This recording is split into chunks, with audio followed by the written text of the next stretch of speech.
Hey, yo! What's up, y'all? What's up, YouTube? It's the one and only Don Daddy, you know it's murder. Not literally, but casually. I don't even know what that meant, bro. I was just trying to talk, and then it just didn't work. But today we're gonna be reacting to ob obscure obscure obscure obscure internet mysteries. I don't know how to pronounce that word, but hey, you just got to work with me, my boy.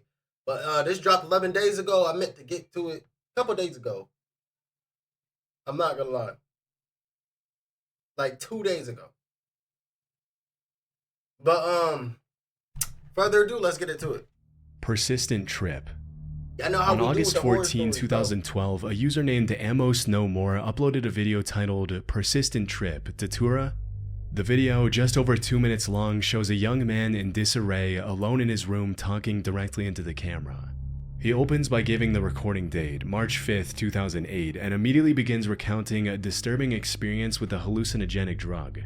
According to him, he's been stuck in an unending trip for over 2 months by the time this footage was recorded. 2 And months? he claims his symptoms haven't shown any signs of improvement. It's March 5th, 2008. Bro, recorded this on my birthday, bro? Oh, nah, bro. Don't seem to be coming down. It's been about 2 months. I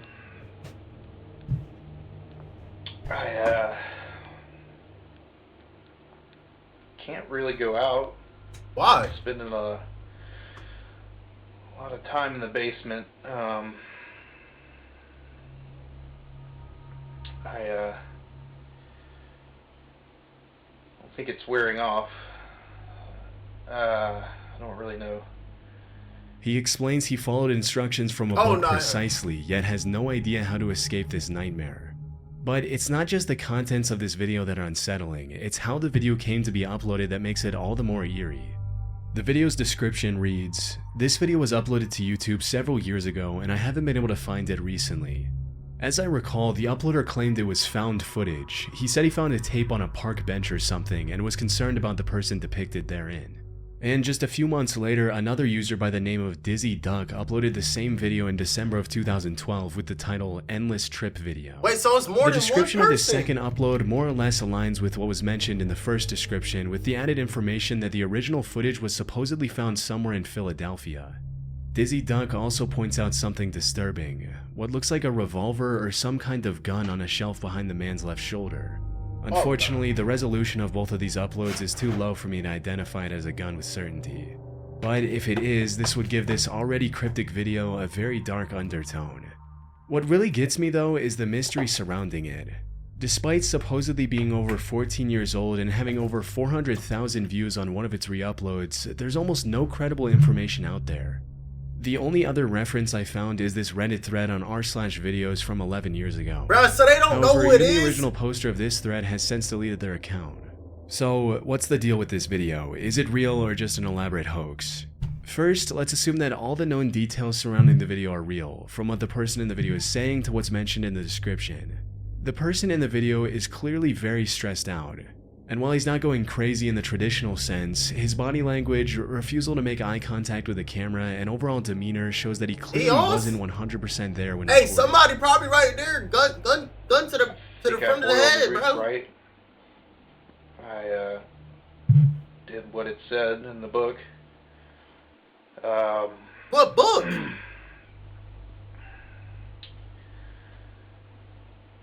I don't feel like I'm ever gonna come down. And it's not cool. Amos, in his re-upload, suggests the substance causing this bad trip might be Datura, a highly toxic plant that can act as a hallucinogen in small doses. However, this is likely not the case for two major reasons. For starters, Datura is a delirium with the disturbing nickname of Devil's Trumpets. This is because the trips caused by Datura are extremely painful and often lead to bizarre and violent behavior. The person who recorded this video is far too composed to be under the influence of such a strong substance. Secondly, he also talks about boiling some roots to prepare whatever drug he took. Datura, on the other hand, is usually consumed through its leaves or seeds, not the roots. I think a more likely substance he could have used is ayahuasca, which is traditionally made by boiling roots and has effects mild enough that someone could record a video while under its influence. However, regardless of whichever drug he used, tripping for 2 straight months is simply not possible, and here's why.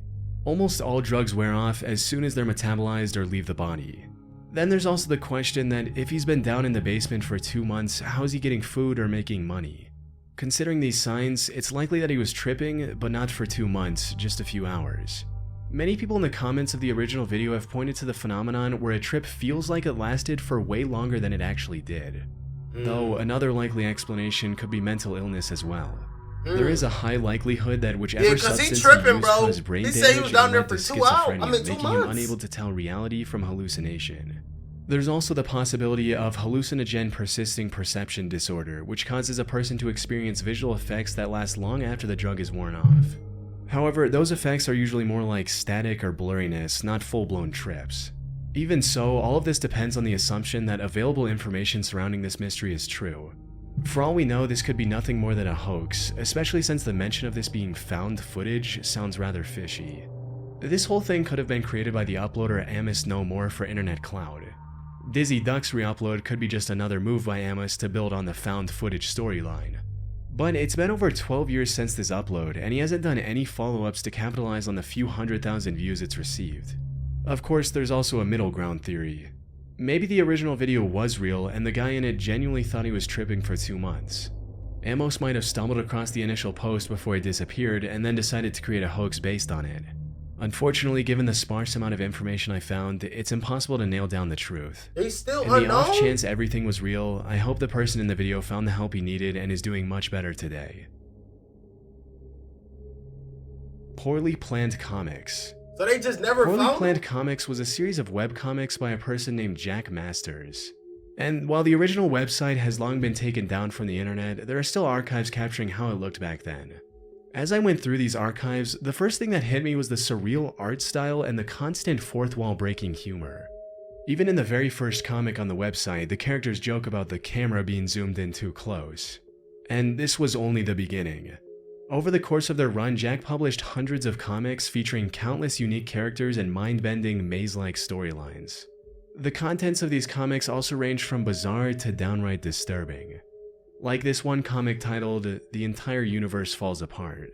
In it, the characters slowly realize that their universe isn't real, causing everything around them to collapse. Panels break down, dialogue turns into nonsense, and nothing makes sense anymore.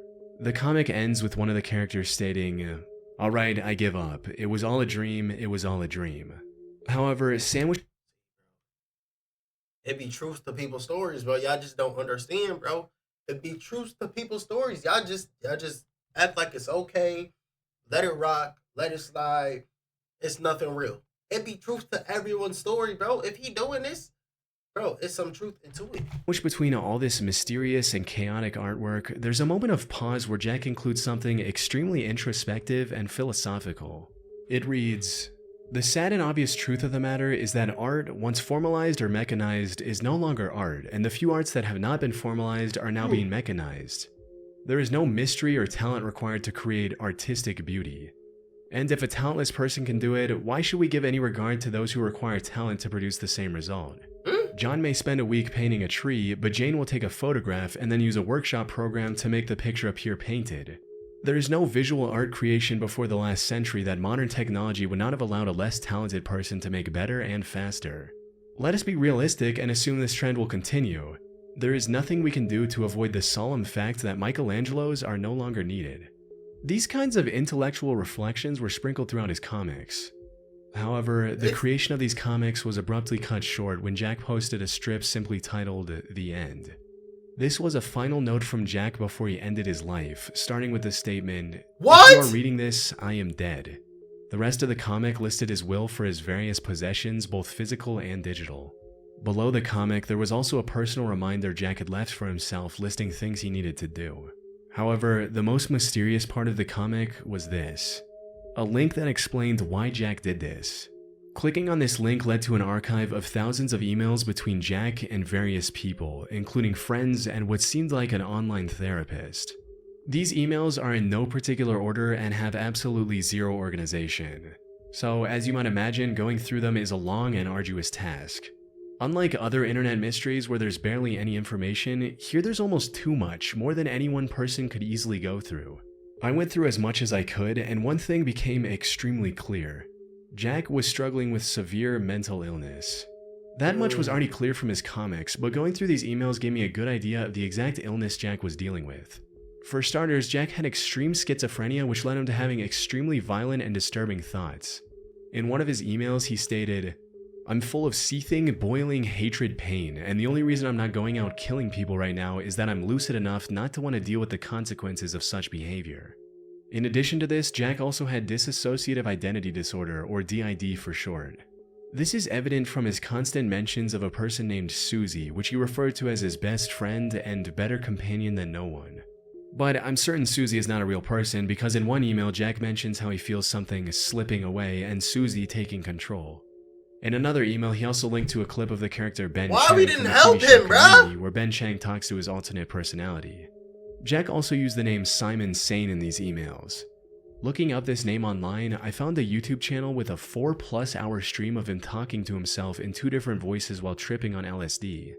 Don't do it. That's my advice to everyone. Don't be polite.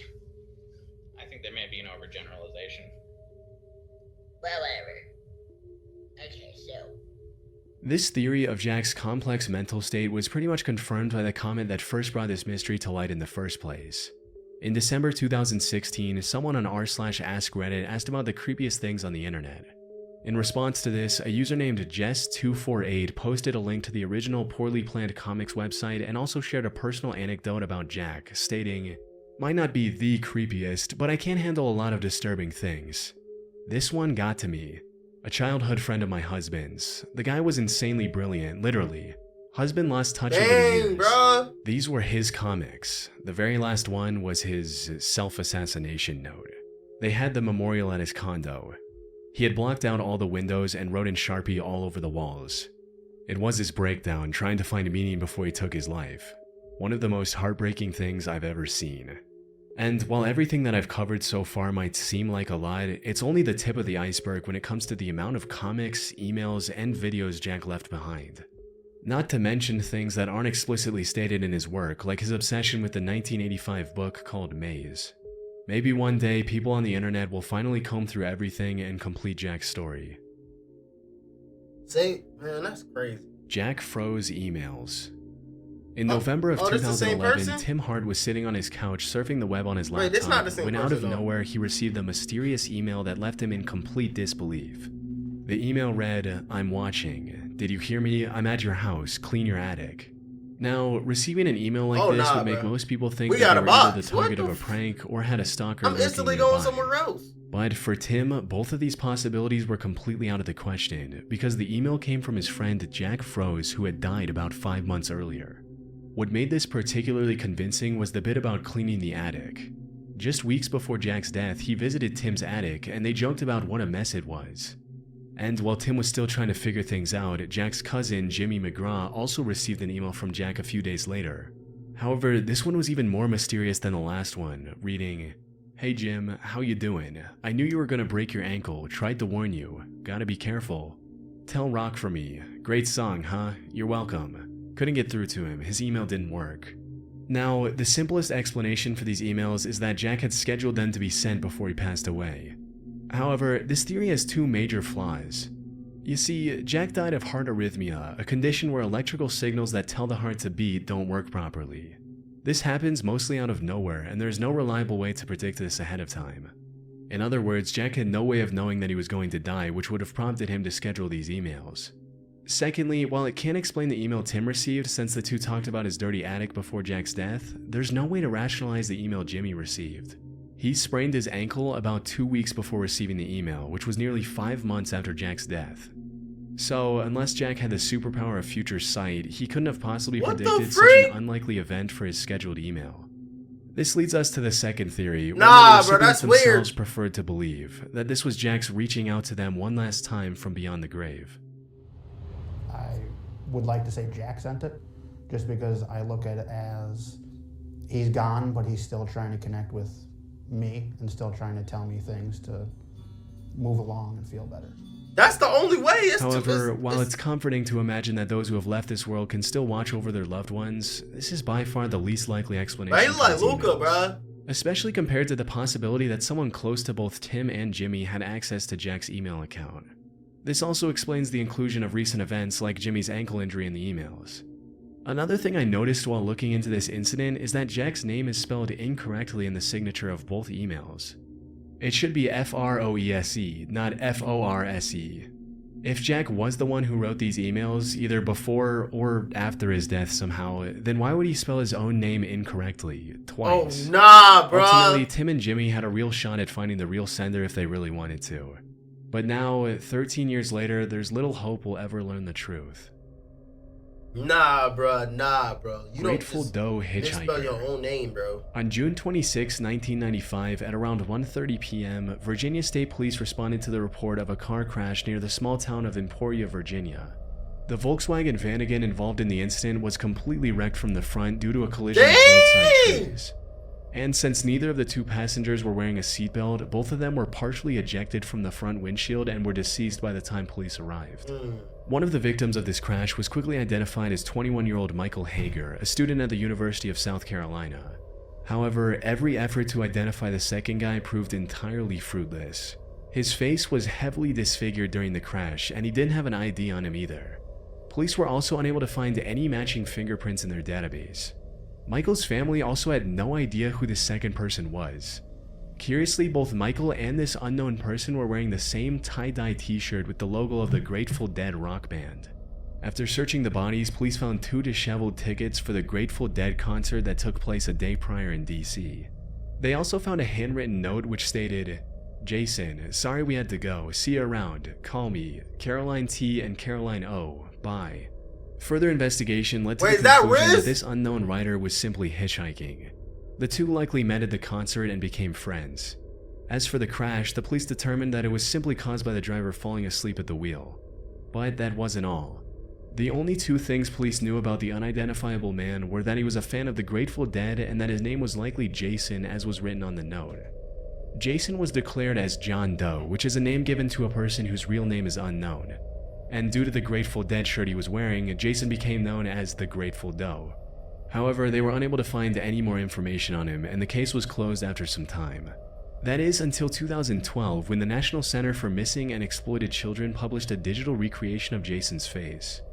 This attracted the attention of internet detectives who became interested in identifying this person some 17 years after the original incident. A notable person who got involved in the case was the Reddit user Zombie Gray. Zombie began scouring the internet for any useful information they could find, and also founded a subreddit solely dedicated to finding the real identity of Jason. Zombie also created this missing person poster of sorts for Jason, which included all of the available information as well as a link to contact Zombie. The poster had a catchy title which read, "Can you help give him back his name?" Surprisingly, this poster went super viral across all social media sites and finally led to a breakthrough. A while But after that's the the poster same was person? published, a man named Steve contacted Zombie and claimed that he knew who Jason was.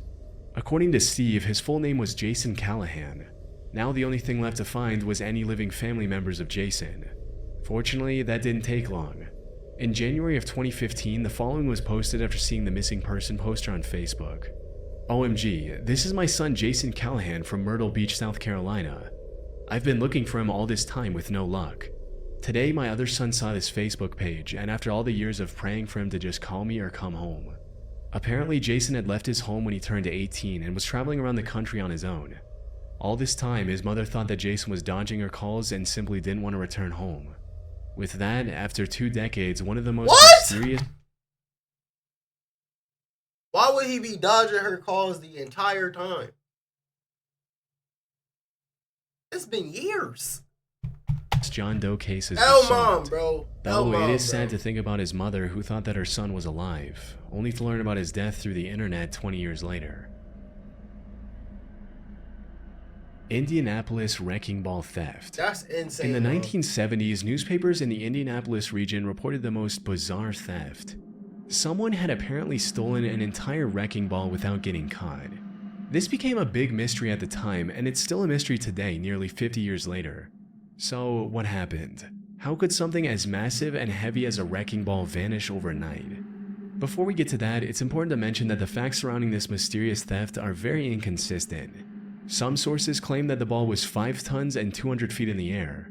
Other sources say that the ball was only half that weight at 2.5 tons. There's also a mystery surrounding the date of when this event happened. A newspaper report I found on the incident was from July of 1973. However, a Redditor found the mention of this mystery in a book which listed the date as 1974 instead. This book also listed the weight as 2.5 tons instead of the 5 tons mentioned in the newspaper, adding further confusion.